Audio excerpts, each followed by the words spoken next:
Cumprimento a todos na paz do Senhor Jesus. É um prazer estar convosco nesta noite para ministrar-lhes a palavra do Senhor. Prazer estar congregando aqui junto com vocês, cantando e adorando o nome do Senhor. E eu creio que nesta noite Deus já tem falado ao seu coração. Primeiro porque é promessa de Jesus. É promessa de Jesus. Onde estiver 2 ou 3 reunidos em seu nome, Jesus prometeu estar no meio. Amém, igreja? Jesus nunca mentiu, nunca enganou ninguém, nunca deixou de cumprir as suas promessas. Então nós temos convicção pela palavra de Deus. Independente do que você está sentindo calor, frio, arrepio, não está vendo nada, deixa de ver, pela palavra do Senhor, é promessa dele estar aqui nessa noite. Só isso, meu amado, já vale a pena estar aqui. É assim, não é? Às vezes nós temos dificuldades para chegar até aqui, o tempo ruim, chuvoso, mas vale a pena estar na presença do Senhor Jesus, porque Ele é bom e maravilhoso. Eu gostaria de estar lendo com os irmãos, por gentileza, abra sua Bíblia em 2 Coríntios, no capítulo 3, 2 Coríntios, carta do apóstolo Paulo aos irmãos lá da igreja de Corinto, no capítulo 3, a partir do versículo 4. Glória a Jesus. Amém? Todos encontraram? Graças a Deus. Meia dúzia encontrou, já está bom. Diz-nos a palavra do Senhor, versículo 4 do capítulo 3 de 2 aos Coríntios.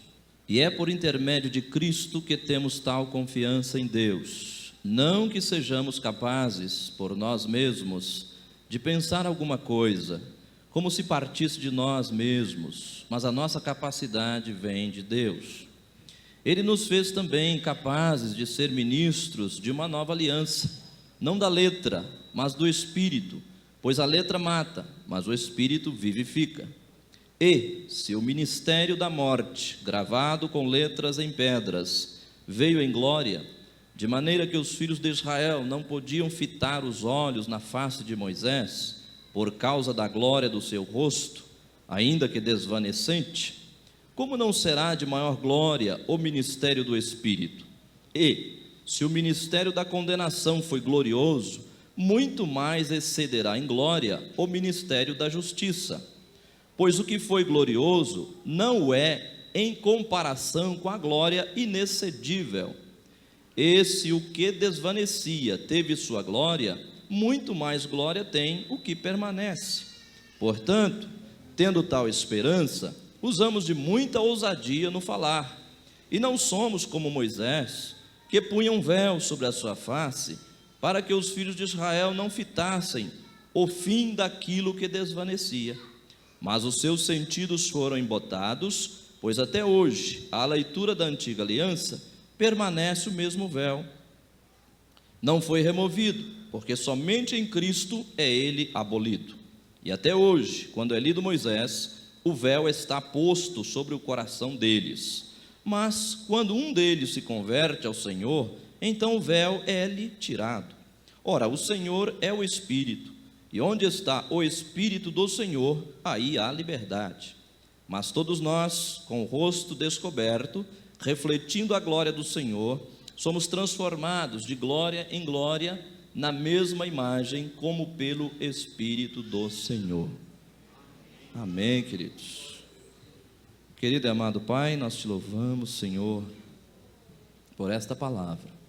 Sabemos que esta palavra é tua, não é do homem, não é minha. Senhor, e esta palavra é forte, é poderosa, essa palavra é transformadora, ela é viva e eficaz. Ela é mais penetrante do que espada alguma de 2 gumes. Eu não tenho capacidade, Senhor, ó Pai querido, de ministrá-la, mas o Teu Espírito Santo tem. Portanto, eu peço encarecidamente, em nome de Jesus, ministre aos corações aqui presentes, para que saiamos daqui, Senhor, renovados para a Tua glória. Amém. Amados irmãos, sabemos da grandeza da palavra de Deus. É tão grande a palavra de Deus, é tão maravilhosa, que há uma promessa na Bíblia, até para aqueles que apenas leem a palavra do Senhor. A Bíblia diz que feliz é aquele que lê Não é? Isso está lá no capítulo 1, versículo 3 de Apocalipse, que diz que feliz é aquele que lê, feliz também é aquele que ouve, e feliz também aquele que guarda as palavras da profecia deste livro. Diz lá o texto de Apocalipse, capítulo 1, versículo 3. Lá usa a expressão bem-aventurado, que é feliz. Então você e eu somos felizes só de lermos a palavra do Senhor. Você quer ser feliz? Hoje a felicidade é procurada, né? Muitas pessoas a buscam em vários lugares, mas nós a temos em nossas mãos. Basta você ler a palavra do Senhor, você já estará feliz. Basta você ler essa palavra do Senhor no seu lar, você estará fazendo a sua família feliz. E eu dou aqui um recado para os pais, que nós, pais, somos sacerdotes do nosso lar. Segundo a Bíblia, o pai, ele exerce uma autoridade sacerdotal no seu lar. Você quer abençoar os seus filhos com felicidade? Não só com dinheiro, não só com presentes caros. Abençoe o seu filho, a sua filha, a sua família, lendo a palavra de Deus para eles. Faça que eles ouçam a palavra de Deus, faça que eles percebam o valor da palavra de Deus e passam a observá-la. Então você vai ter um lar feliz e abençoado pelo Senhor, mediante a palavra de Deus. Mas a palavra de Deus, ela vai um pouquinho mais além. E dentro do texto lido aqui, um texto um pouco longo, mas é porque nós queremos pegar bem no começo, para nós entendermos qual é a mensagem do Senhor dentro dessa palavra para nós. Qual era a ideia do apóstolo Paulo aqui, ao escrever essa carta, que já era a segunda, para a igreja de Corinto. O apóstolo Paulo, nós bem sabemos, era um homem de Deus, que pregava a palavra do Senhor, e ele então, ao pregar o evangelho, a boa nova da salvação, o apóstolo Paulo era contestado, ele era perseguido por um grupo de judeus, que se diziam crentes, mas eram ligados à lei de Moisés, defensores fortes da lei de Moisés, a tal ponto que eles aconselhavam aqueles irmãos, aquelas igrejas que Paulo plantava, ele aconselhava os irmãos, aquele grupo, que se eles não guardassem a lei de Moisés, eles jamais teriam salvação. Então o apóstolo Paulo saía pregando, edificando, levantando igrejas, e aquele grupo vinha atrás, despregando tudo que o apóstolo Paulo pregava. Eles desacreditavam Paulo, eles diziam para a igreja não acreditar naquela mensagem que Paulo pregava, porque Paulo pregava que se você crer em Jesus Cristo, você tem a vida eterna, diferentemente da lei, porque a lei pregava assim: o homem que fizer essas coisas, por elas viverá. Mas a nova aliança, o novo concerto é diferente. O apóstolo Paulo vem e diz: o justo viverá da fé. Crê no Senhor Jesus Cristo e será salvo, tu e a tua casa. Todo aquele que confessar ao Senhor Jesus e crer no seu coração que Deus o ressuscitou dos mortos, será salvo. Esta é a mensagem do Evangelho. O Evangelho não se compra. O Evangelho não tem uma lei dizendo que se você fizer determinada coisa, se você pagar certa penitência, se você pagar certa quantia em dinheiro, você alcançará o céu. Não, o Evangelho é a boa nova de salvação mediante a fé. E aqui o texto lido, nós vemos o apóstolo Paulo falar, a partir do capítulo 3, que ele não precisava de carta de recomendação para apresentar à igreja de Corinto, nem a igreja de Corinto também precisava de carta para se apresentar ao apóstolo Paulo, porque ele dizia: vós sois a carta de Cristo, escrita não com tinta em pedra, lembrando das leis que foram escritas em tábuas de pedras. O apóstolo Paulo diz: vocês são a carta de Cristo, vocês na verdade foram escritos no coração de vocês a mensagem do Evangelho. Eu não preciso aqui demonstrar para ninguém que eu estou com carta de recomendação da igreja sede lá de Jerusalém. Por quê? Porque vocês são a carta que eu posso apresentar para qualquer um. Isto é, o Evangelho, ele está tão superior à lei, que ele não está preso a aparências apenas, ele está preso a resultados, a frutos daquele trabalho que o apóstolo Paulo fazia. E então ele começa a trazer essa mensagem aqui para os irmãos de Corinto. E ele, obviamente, esperava que através disso os irmãos compreendessem, não só os irmãos, mas aquele grupo que eu perseguia, que ele, na verdade, era um ministro de Cristo enviado para pregar uma mensagem muito superior à velha mensagem da lei. Nós vamos chegar aqui no versículo 6, quando o apóstolo Paulo diz o seguinte: ele nos fez capazes de ser ministros de uma nova aliança, não da letra, mas do Espírito, pois a letra mata, mas o Espírito vivifica. Aqui existem duas palavras que eu gostaria de falar sobre elas rapidamente, e uma delas é ministro e a outra letra, a letra que mata. A palavra ministro quer dizer servo. Então, quando nós vemos um ministro, podemos imaginar um servo. Ministro é servo. É verdade que essa palavra, ela massageia o ego, né? Ela te dá um status. Quando você diz, o ministro da agricultura, o ministro da fazenda, isso no mundo político, nada mais estamos dizendo que ele é um servo. A origem dessa palavra vem da raiz de servo. O ministro da justiça, o ministro da agricultura, o ministro da fazenda, nada mais é que servos. São servos do povo. Você o elegeu para ele te servir dentro do ministério dele. Trazendo isso para o nosso meio, nós que somos ministros, somos servos da igreja. Eu sou servo de vocês. E qual é a função primordial de um servo? Servir, obviamente. Então essa palavra ministro, ao invés de me causar grandeza, né, me fazer exaltado, pelo contrário, ela tem que me deixar, eu tenho que me tornar mais humilde, porque eu sou servo, e servo não tem do que se orgulhar. O servo, a função dele é servir, não tem nada de exaltado em um servo, em um ministro.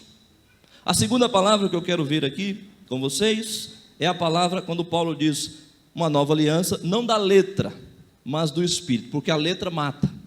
É uma expressão que às vezes a gente ouve muitas pessoas usarem, querendo dizer a letra aí, o estudar a Bíblia, né? A irmã fica estudando, muito cuidado, irmão, porque a letra mata. Não, santos, a letra aqui que Paulo está dizendo é a lei de Moisés. A lei de Moisés, realmente, ela era sem misericórdia. A lei, ela não justificava ninguém. A lei era olho por olho, dente por dente. Aquilo que a pessoa fazia, ele era punido severamente pela lei. Diferentemente da graça, que entra o perdão, entra a misericórdia, Jesus deixa aí livre, não há punição. Então o apóstolo aqui vai fazer um contraste, e é dentro disso que nós vamos estar falando com vocês nesta noite. E o nosso tema aqui é refletindo a glória do Senhor. Eu quero justamente entrar nessa questão em que Paulo coloca aqui para os coríntios um contraste entre lei e graça, entre Moisés e o Senhor Jesus, entre o ministério da letra, da lei, que matava, e o ministério do Espírito, que vivifica. A superioridade do ministério da graça em relação ao ministério da letra. Então nunca mais use essa expressão, dizendo, irmão, cuidado, não fica estudando aí não, fazendo teologia, porque a letra mata, tá? Mas o Espírito vivifica. Não, santos, a letra que mata é a lei. Quem estuda teologia, obviamente vai aprender sobre Jesus. Você que vem à escola dominical, vem aprender teologia. A palavra teologia quer dizer estuda acerca da pessoa de Deus. Então ninguém faz teologia para morrer. Teologia não mata ninguém, pelo contrário, a teologia, ela traz vida, ela traz conhecimento. E Jesus disse, o próprio Jesus nos incentivou a conhecer as Escrituras. Ele, repreendendo os saduceus que estavam no erro, ele disse, porventura o vosso erro não está por não conhecerem as Escrituras, nem o poder de Deus. Aí ele diz, examinai as Escrituras, porque vós cuidais ter nela a vida eterna, e são elas que de mim testificam. O apóstolo Paulo também nos aconselha a aprender a palavra de Deus, quando ele diz, no capítulo 2, versículo 15 de 1 Timóteo, procura apresentar-te a Deus aprovado, como obreiro que não tem do que se envergonhar, que maneja bem a palavra da verdade. O apóstolo Pedro também nos aconselha, no capítulo 3, versículo 18, 2 Pedro, antes crescei na graça e conhecimento do nosso Senhor e Salvador Jesus Cristo. E Jesus disse mais, João capítulo 8, versículo 32, Jesus disse, conhecereis a verdade e a verdade vos libertará. Jesus ainda disse mais para os seus discípulos, a palavra que eu vos tenho dito são espírito e vida. Capítulo 17, versículo 17 de São João, Jesus disse: Pai, santifica-os na verdade, a tua palavra é a verdade. Então, meus amados, não há nada de morte em estudar a Bíblia. A letra que mata é a lei, a letra da lei. A lei era sem misericórdia, a lei era rígida, mas estudar a palavra de Deus gera vida em você, gera transformação na sua vida. Se alguém estudou e ficou ruim, é porque já era ruim. É verdade. Se ficou ruim, não é que ficou, ele já era e continuou. O irmão estudou, fez bacharel em teologia, agora ninguém mais consegue conversar com ele, anda todo empinado, ele sabe tudo, ele não vem mais na escola dominical, não vem no culto de doutrina, porque ele acha que sabe tudo. Então ele já estava todo errado quando ele começou. Porque eu estou mais ou menos 20 anos ministrando a palavra do Senhor pela graça de Deus, nunca ensinei isso para ninguém, nunca ouvi isso de ninguém, de nenhum professor dizendo: olha, irmão, você agora é maior do que os outros, você agora é superior. Nada disso. A teologia, pelo contrário, diz o seguinte: diante da honra vai a humildade. Sempre passamos isso para os nossos alunos: olha, vocês estão aprendendo a palavra de Deus, nada de levantar o narizinho, pelo contrário, baixa o seu narizinho, seja humilde, seja perseverante, seja fiel, seja santo na presença do Senhor, porque é Deus que vai te honrar. Nada de querer ser mais do que ninguém, porque só há um grande, que é o Senhor Jesus Cristo. Glórias a Deus. Esclarecendo então essas duas palavras, não é? Que é a letra e o ministro, nós vemos então o apóstolo Paulo, ele começa a transmitir a nós, a partir do versículo 7, a grandeza, a superioridade da nova aliança em relação à velha. Veja o que diz no versículo 3: e se o ministério da morte, gravado com letras em pedras, veio em glória, de maneira que os filhos de Israel não podiam fitar os olhos na face de Moisés, por causa da glória do seu rosto, ainda que desvanecente, como não será de maior glória o ministério do Espírito? Vamos ver então o que é que o apóstolo Paulo está tentando passar para os irmãos de Corinto. Ele está fazendo um contraste entre a lei e a graça. Ele traz aqui um ensinamento que quando a lei foi dada a Moisés lá no Monte Sinai, ao descer de lá com as tábuas da lei na mão, diz o texto que o rosto de Moisés resplandecia. O rosto de Moisés brilhava de uma tal forma, uma coisa tremenda. O povo ficou assim chocado ao ver o rosto de Moisés brilhando. Moisés ficou 40 dias e 40 noites jejuando lá no Monte Horebe. Quando o Senhor lhe apareceu, lhe transmitiu a lei, Moisés desce e uma parte da glória de Deus vem refletida no rosto de Moisés. Mas o interessante nesse texto que diz que Moisés precisou colocar um véu sobre o seu rosto, não porque os filhos de Israel não conseguiam fitar a glória do seu rosto, mas porque a glória do rosto de Moisés ia se desvanecendo dia a dia. Aquela glória tão grandiosa, no segundo dia já não era mais a mesma. Aquela glória estava perdendo o seu brilho. E Moisés então, para não decepcionar o povo, ele colocou um véu. E Moisés vai tratar, e Paulo vai tratar isso daqui dizendo que aquela glória que veio sobre Moisés na comunicação da lei de Deus, no pacto que Deus faz com Israel, era uma glória passageira, transitória, que estava desvanecendo. Mas a glória do segundo pacto, do Novo Testamento, da nova aliança, do novo concerto, ela é permanente. A de Moisés tinha uma data de validade, a de Moisés tinha um percurso a correr. E aquilo nada mais era que uma simbologia. Assim como aquela glória do rosto de Moisés ia se desvanecendo, se desfazendo, assim também a nação de Israel iria pouco a pouco esquecendo o pacto que havia feito com Deus. A nação de Israel, Deus lhes deu um pacto, Deus lhes fez um concerto. E concerto, ele tem duas partes. Cada parte promete fazer alguma coisa, e cada parte também terá benefícios, porque onde há benefícios, há deveres. Onde há favores, há deveres.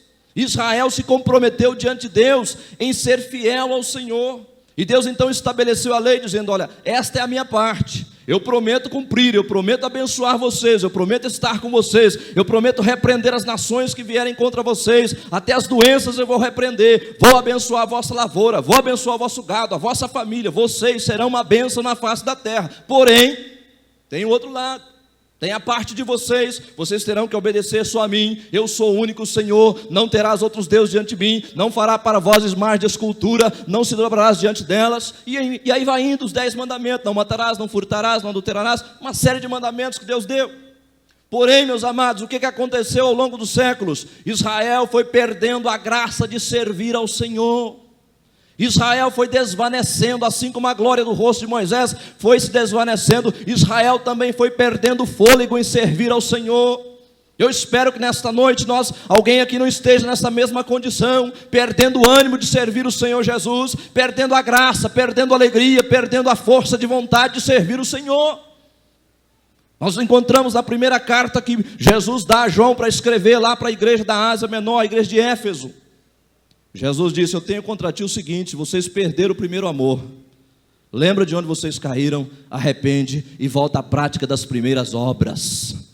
Às vezes a pessoa vai acostumando a servir a Deus, é tão comum vir aos domingos à igreja, isso fica tão normal, não tem outro lugar para ir, eu vou para lá porque meus pais não deixam eu ir para outro lugar, vou para lá porque se eu for minha esposa não vai ficar contente, então vou para a igreja. A esposa também diz: vou para lá porque meu marido quer, então vira aquele hábito, aquela rotina, isso vai desvanecendo, aquele prazer que você tinha no começo da sua conversão, está se desvanecendo, está se perdendo, mas nesta noite, em nome do Senhor Jesus, renove a sua esperança, renove a sua vontade de servir o Senhor, renove o seu coração diante de Deus, porque o Espírito de Deus que está aqui, Ele quer renovar você, Ele quer te dar uma nova vontade de servir a Deus, um novo fôlego, uma nova caminhada tem pela frente.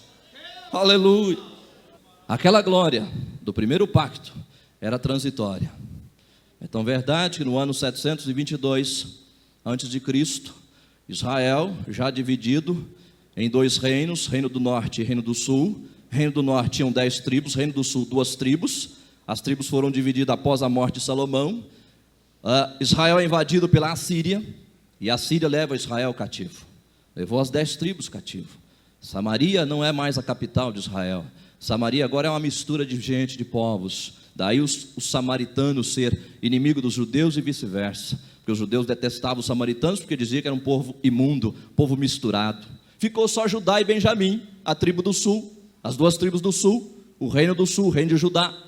Mas também no ano 605, Judá também é levado cativo pelos babilônios.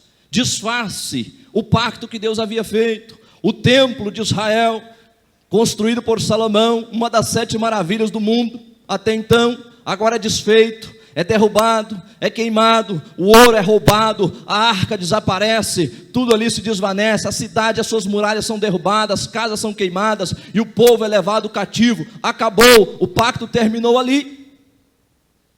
Não que Deus terminasse, ou não que Deus falhasse, mas o povo de Israel falhou, o povo de Israel fracassou, o povo de Israel entrou para a idolatria, o povo de Israel não quis mais servir ao Senhor, e Deus diz através do profeta Jeremias, que foi um dos últimos profetas antes do cativeiro, dizendo ao povo: olha, eu madruguei, enviei profetas, falei com vocês, falei uma vez, falei 2, a um profeta vocês zombaram, do outro vocês apedrejaram, outros vocês até mataram, vocês não deram ouvidos, porém agora chegou o momento do cativeiro, agora vocês vão clamar a mim, porém eu não ouvirei vocês. E disso, irmãos, passam-se 70 anos no cativeiro babilônio.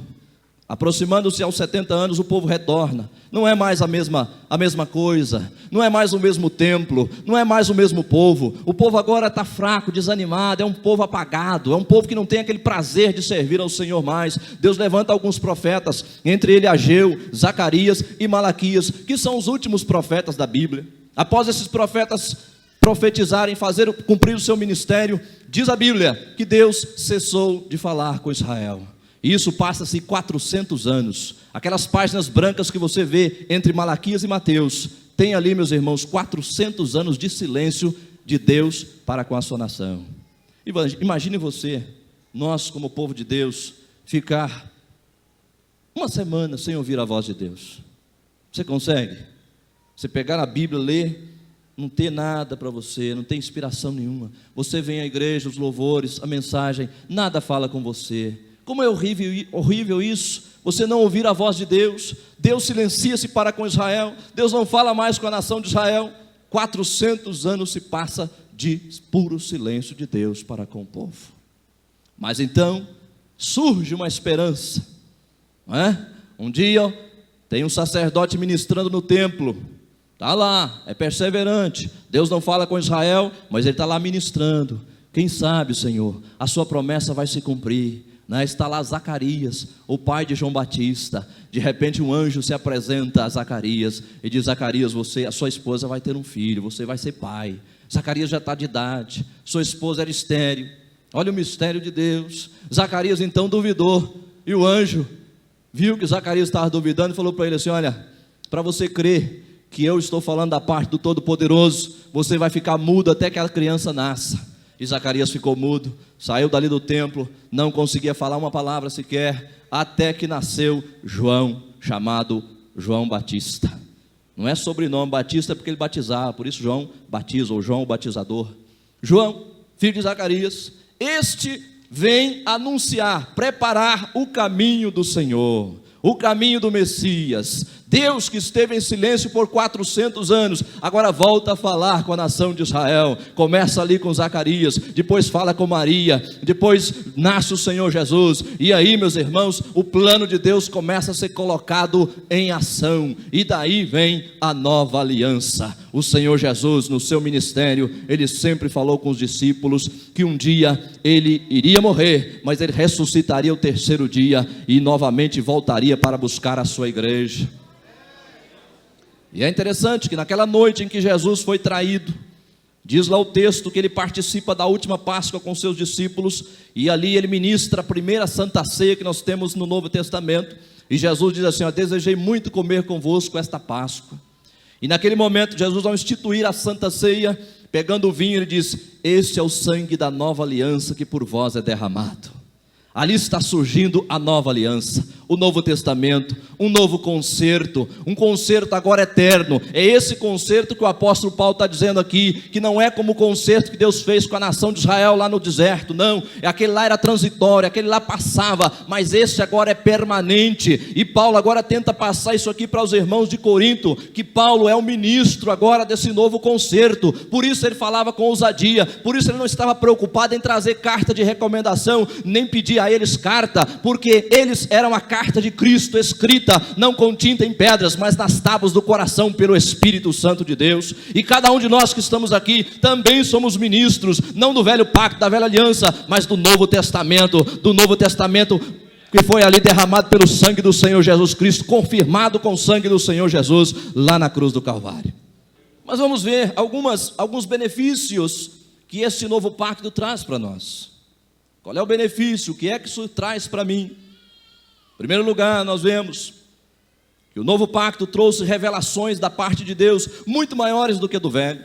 No Velho Testamento as pessoas tinham uma visão parcial de Deus.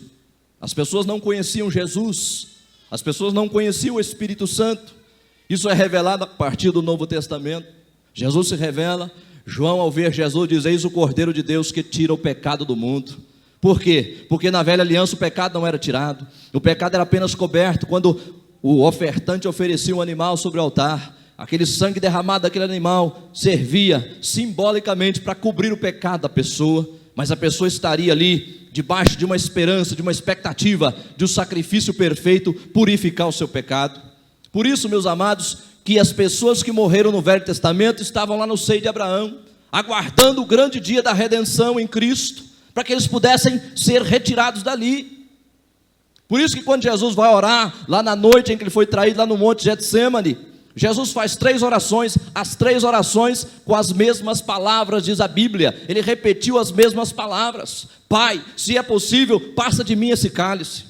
Ora, nós sabemos pela Bíblia que para Deus não há impossibilidades. Então Deus olha para Jesus, vamos imaginar aqui, e diz para ele: filho, você sabe que é possível passar de você esse cálice sem que você o beba. O cálice era a morte que estava se aproximando. Mas Deus também diz para Jesus: olha, se eu passar de você esse cálice, olha atrás, olha no passado, vê quantas pessoas morreram aguardando o seu sacrifício perfeito. Eles vão continuar lá, eles não terão um resgate perfeito no seu sangue. Jesus então volta, depois ele retorna e faz a oração pela segunda vez com as mesmas palavras: Pai, se possível, passa de mim esse cálice. E novamente a gente entende que Deus falou a Jesus: eu posso passar o cálice de você, mas veja as pessoas que estão ao seu redor, do seu dia presente. Caso você passe sem beber esse cálice, essas pessoas irão perecer, elas não terão salvação. Jesus então retorna, depois vem e faz a oração pela terceira vez, repetindo as mesmas palavras. E nós entendemos que Deus olha para Jesus e diz: veja o futuro, veja o Taboão, veja o Brasil, veja as Américas, veja a África, veja a Europa, veja o Oriente, veja quantas nações, quantas pessoas ainda virão depois de você, Jesus, irão perecer, irão morrer, sem salvação, sem esperança. Então Jesus diz assim: Pai, todavia faça-se a tua vontade e não a minha. Aleluia. Por essa vontade nós estamos aqui. Por essa humildade de Jesus, você está salvo na pessoa de Cristo Jesus. E é isso que Paulo vem trazendo para os coríntios. Olha, nós temos agora uma revelação muito maior da parte de Deus. Nós agora conhecemos Jesus. Nós agora temos o Espírito Santo. A segunda coisa, Jesus, ao morrer no Calvário, Ele abriu-nos um novo e vivo caminho à presença de Deus. Os irmãos do velho pacto não tinham acesso à presença de Deus, não. Sabe o que acontecia? Ao décimo dia do 7º mês de cada ano, o sumo sacerdote entrava no santuário para fazer a ministração, para fazer a expiação pelos pecados da nação de Israel. Aquele dia era um dia maravilhoso, é um dia de jejum, toda a nação jejuava na expectativa, porque o sumo sacerdote iria entrar no Santo dos Santos, e ele não podia entrar sem sangue de animais, ele tinha que fazer todo um ritual, matar animais, matar um touro, colocar o sangue no seu dedo do pé direito, na ponta da sua orelha, ele tinha que espargir aquele sangue em volta do altar, e ele entrava com um incensário portátil na mão, queimando incenso, na presença do Deus Todo-Poderoso, lá no Santo dos Santos. Ninguém entrava, só o sumo sacerdote uma vez ao ano. E quando isso acontecia, do lado de fora do templo, toda a nação ficava aguardando com expectativa enorme, se aquele sumo sacerdote ia conseguir realmente fazer a expiação por Israel. E eles ficavam lá esperando, e o sumo sacerdote entrava com aquele incensário, com o sangue do animal, e ele espargia em volta da arca da aliança, a arca do concerto que estava no Santo dos Santos. E então, meus irmãos, diz a Bíblia que Deus descia em uma nuvem sobre aquele propiciatório, aquela tampa da arca que estava ali, com a imagem de 2 querubins, e ali Deus encontrava com o sumo sacerdote, e ali o sumo sacerdote fazia expiação pela nação, e Deus perdoava a nação de Israel, o pecado da nação era perdoado. Então o sacerdote, ao sair, todo o povo se alegrava, festejava, porque mais um ano Deus havia perdoado eles, mais um ano Deus iria abençoá-los. Então eles ficavam felizes, saltavam de alegria, cantavam ao Senhor, salmodiavam ao Senhor, porque Deus havia sido propício para com a nação de Israel. Mas quando vem o novo pacto, quando Jesus vem, diz a Bíblia, que ao Jesus morrer no Calvário, lá na cruz, naquele dia quando ele bradou e disse: Pai, tudo está consumado, diz a Bíblia que lá no templo, esse mesmo templo que o sumo sacerdote entrava no Santo dos Santos, havia um véu muito grosso separando o santo lugar do Santo dos Santos. Naquele momento que Jesus dá o seu último brado ali no Calvário, diz a Bíblia que aquele véu rasgou-se de alto a baixo. E o escritor aos Hebreus diz que isso é uma demonstração da parte de Deus, de que Deus agora, através de Cristo, abriu-nos um novo e vivo caminho. Nós agora temos um acesso livre à presença de Deus. Os irmãos de Israel não tinham esse acesso, somente o sumo sacerdote podia chegar diante da presença de Jeová. Mas você, meu amado irmão, pelo sangue de Jesus, você está autorizado a qualquer momento a entrar na presença do Senhor. Rabachoura cantarabash. Você e eu temos um privilégio, irmãos, que não é qualquer pessoa que tem. A nação de Israel sonhava com isso, mas não tinha, porque havia uma barreira, o pecado separava eles. Porque, como eu disse aqui, o sangue de animais não podia tirar pecado. Deus, ao olhar para o israelita, só não destruía ele, porque havia um sangue cobrindo, mas não tirando o pecado estava sobre aquela pessoa. Mas você e eu, quando Deus olha para nós, Ele nos vê puro na sua presença. Você vai dizer: meu irmão, mas como é que pode Deus me ver puro se eu sou tão pecador?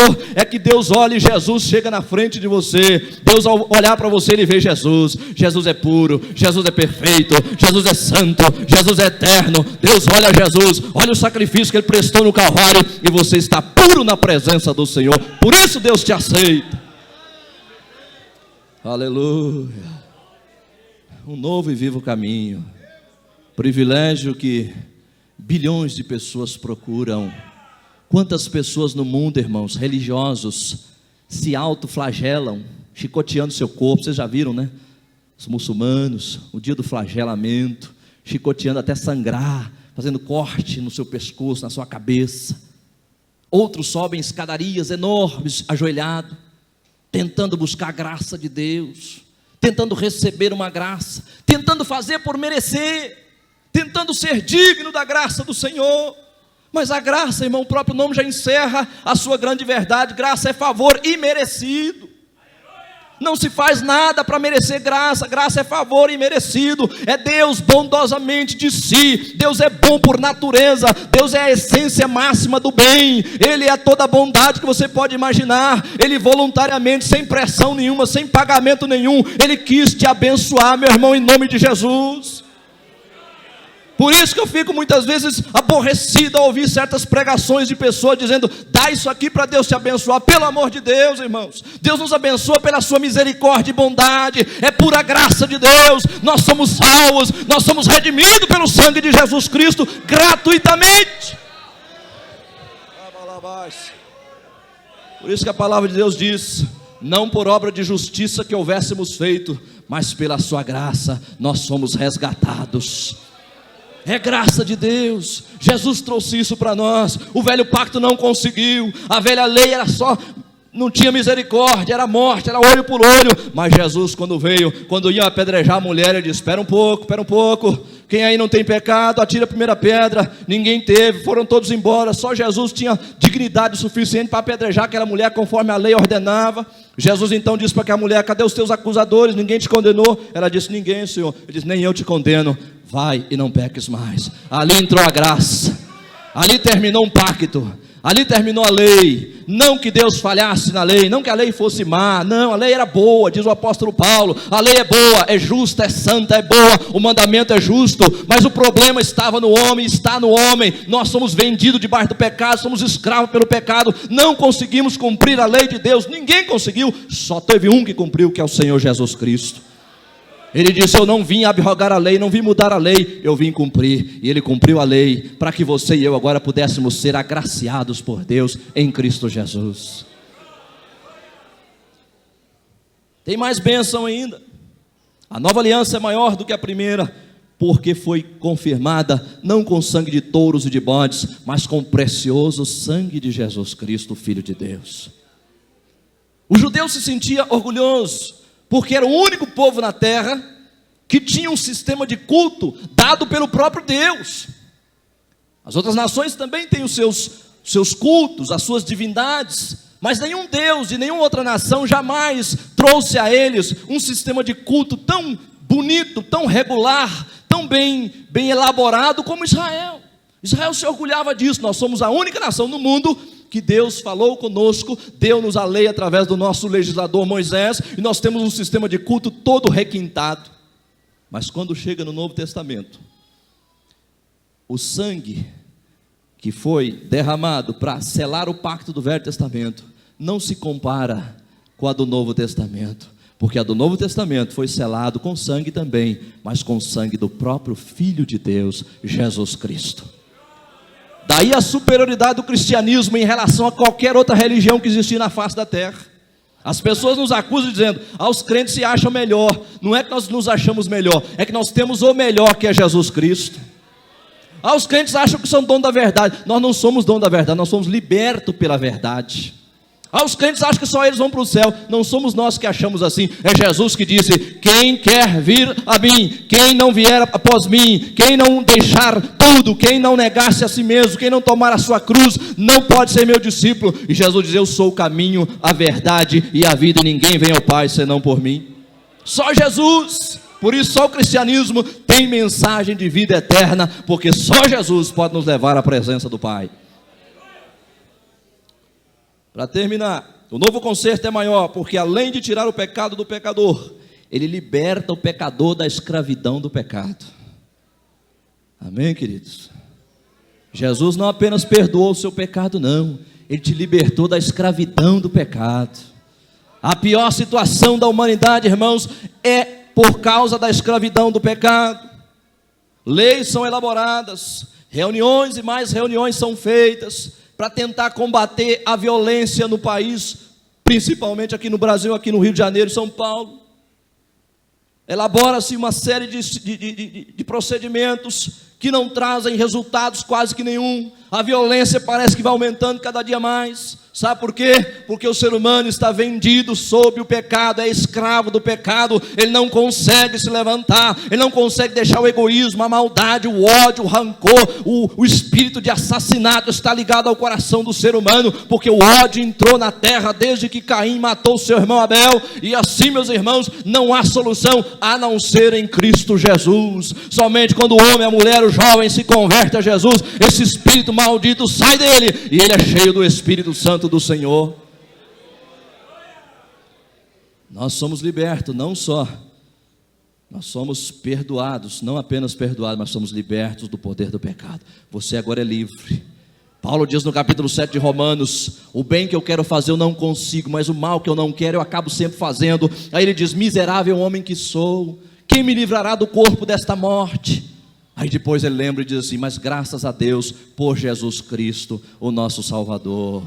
Jesus nos tirou dessa condição miserável de querer fazer o bem e não conseguir, acabar fazendo o mal. Isso é religiosidade. Paulo era religioso desde a sua infância, mas nunca conseguiu se libertar, porque o pecado o escravizava. Mas em Cristo Jesus ele foi liberto. Por isso ele escreve no capítulo 8, versículo 1 de Romanos: portanto agora nenhuma condenação há para os que estão em Cristo Jesus.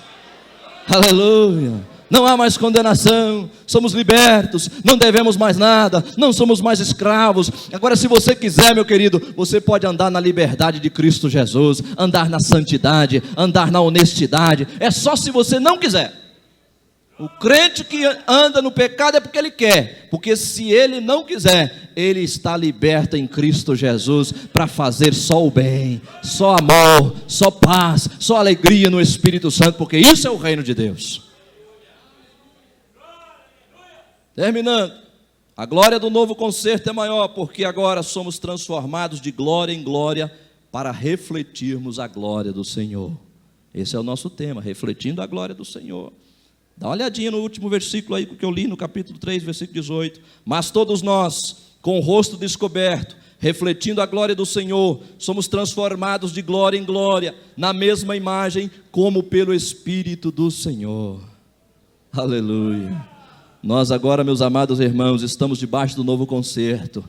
Nós agora refletimos a glória do Senhor. Olha que coisa interessante. Nós não temos glória por nós mesmos, pela nossa própria capacidade, não. Paulo disse aqui: não é por minha própria capacidade. Eu agora reflito a glória de Deus. Imagine a lua não tem luz própria, não é assim que diz a ciência? Mas então, aquele brilho tão maravilhoso, né? Aquela coisa tão linda que os poetas fazem em poesia, né? Da lua prateada, né? Dos seus raios tão lindos, tão suaves nas madrugadas. De onde vem aquilo? Vem do sol. O sol reflete na lua, o sol emite o seu brilho até a lua, e a lua, como um espelho, ela reflete aquele brilho sobre a terra. A mesma coisa sou eu e você. Nós não temos luz própria, nós não temos glória própria, mas a glória de Jesus reflete em mim e eu reflito para você. Aleluia! Nós refletimos a glória de Deus para o mundo. Não que nós temos capacidade por nós mesmos, mas Jesus Cristo em nós, refletimos a glória do Senhor para louvor do seu nome. Aleluia. O rádio também é uma expressão interessante. O rádio é tanto receptor como transmissor. O rádio recebe via ondas e ele então transmite quando você liga o rádio. Imagine se o rádio só recebesse. Seria um aparelho inútil, nós não ouviríamos nada. Ele está só recebendo, mas não conseguia transmitir. O crente não pode só receber a glória de Deus, ele tem que transmitir também a glória de Deus. Você não pode só receber o amor de Deus e guardar para si, você tem que amar. Você não pode receber só a alegria da parte do Senhor e guardar. Não, você também tem que ter a felicidade e a alegria para passar para outras pessoas. Deus reflete a sua justiça na minha vida. Eu tenho que ser justo com meu irmão, ser justo nos meus negócios, no meu dia a dia. Eu tenho que andar na justiça e praticá-la. Por quê? Porque eu sou um reflexo da justiça de Deus. Eu tenho que ter bondade, eu tenho que ter misericórdia. São os frutos do Espírito que estão aí manifestados: bondade, amor, fidelidade, longanimidade, fidelidade, mansidão, domínio próprio, diz a Bíblia. Contra essas coisas não existe lei, isso não faz parte mais da lei, é o novo concerto, é a nova aliança que Jesus estabeleceu com a sua igreja, para que você e eu sejamos um reflexo da sua glória. Por onde você passar, você vai refletir essa glória nas pessoas, e eles vão dizer: realmente, verdadeiramente, este é um servo de Deus, é uma filha de Deus. Aleluia. Então o apóstolo Paulo termina dizendo para os irmãos que agora nós podemos refletir a glória do Senhor para as pessoas mediante o Espírito Santo que habita em nossos corações. O povo da velha aliança não tinha o Espírito Santo habitando neles. O velho pacto, o Espírito Santo descia, fazia sua obra e voltava para o céu. Hoje, irmãos, a partir do dia de Pentecostes, que a Bíblia relata a partir do capítulo 2 de Atos, diz a Bíblia que o Espírito Santo de Deus desceu literalmente, pessoalmente lá do céu e veio habitar aqui nas nossas vidas. Nós não somos mais visitados pelo Espírito Santo esporadicamente, não. Nós somos habitados pelo Espírito Santo. Você agora, o Espírito Santo não é um hóspede no seu coração, porque o hóspede vem, fica um tempo e vai embora. O Espírito Santo é um morador eterno no seu coração. Aleluia, o Espírito Santo habita na sua vida. O Espírito Santo expulsou todos aqueles habitantes ruins que lá estavam, que nem pagavam aluguel, mandou embora, e ele assumiu ali o comando da sua casa, do seu coração. Ele habita dentro de você. Por isso a Bíblia diz que o Espírito de Deus testifica com o nosso espírito que nós somos filhos de Deus. Aleluia. E para isso, meus irmãos, não precisa de recomendação, como Paulo começa aqui a sua explicação para os irmãos. Não precisa de alguém te recomendar: olha, isso aqui é um crente que eu vou te mandar aí. Não, sabe o que acontece? Quando você começa a conviver no meio das pessoas, a glória de Deus começa a refletir na vida deles, e eles então começam a perceber que você é um filho de Deus, porque a glória de Deus na sua vida é real, na sua prática, nas suas palavras, nas suas atitudes. Quando isso não acontece, alguma coisa está errada. O espelho que há no meu coração está embaçado, então a glória de Deus não consegue refletir. Não é? Quando você tem um espelho todo embaçado, você tenta olhar por ele, você não consegue ver nada. Aí o Espírito Santo vem com uma esponja e dá uma purificada, uma limpada no meu coração. A glória de Deus vem e eu reflito isso para os outros. Aí eu começo a amar, eu começo a caminhar na presença do Senhor e transmitir glória para aqueles que me veem. Amém? Espero que eu tenha conseguido esclarecer alguma coisa ao seu coração nessa noite. Ficarei contente se você disser: irmão, entendi a mensagem. Que mensagem é assim, nós temos que entender, não é? A mensagem só pode fazer efeito quando você ouve, compreende, e o Espírito Santo trabalha no coração da gente. Não só aqui, não fique preocupado: irmão, mas a igreja não pegou fogo, não saltou. Irmão, a mensagem do Senhor não é para aqui e agora. Deus não é imediatista como eu e você. Deus é paciente, Ele vai trabalhar em minha vida durante a semana, durante o mês, por resto da nossa vida. O Espírito Santo vai estar trabalhando no seu coração, dizendo para você: você reflete a glória de Deus, você pertence à nova aliança. Você agora não é mais como o povo do Velho Testamento, que estava lá longe de Deus, sem ter muita noção de Deus. Você conhece o Deus que você serve, mediante Cristo Jesus, que abriu-nos um novo acesso à presença do Pai. A qualquer momento da sua vida, você tem todo o direito de entrar na presença do Pai e falar com Ele, porque pela sua bondade, Ele nos concede isso. Amém, queridos? Deus te abençoe em Cristo Jesus. Estou muito contente em poder transmitir essa palavra para vocês. Deus sabe do meu coração que ficou aflito até que chegasse esse momento. Suei todo, mas consegui chegar nos finalmente. Eu só queria pedir ao pastor que não está aqui: o senhor permite orar pela essa igreja abençoada, Santo? Posso orar? Eu quero pedir a você que se coloque de pé em nome de Cristo. Eu vou pedir a você também que ainda não conhece esse Jesus de perto. Agora é o momento certo. Levante a sua mão. Você que está aí, que ouviu a palavra de Deus, que entendeu que Jesus te ama a ponto de dar a sua vida por você, levante a sua mão e venha até aqui à frente. A igreja vai orar por você e Jesus vai purificar todos os seus pecados e escrever o seu nome lá no seu livro no céu. A Bíblia diz que naquele dia só vão entrar quem tiver o nome escrito no livro da vida. Já viu aquela festa que você vai, que eles perguntam: qual é o seu nome? Aí busca na lista, vê se você está lá. Ah, você não está aqui não, você não vai entrar na festa não. Que decepção, né? Você fica tão triste, envergonhado, você fala: puxa, meu nome não está aqui. Não, não está.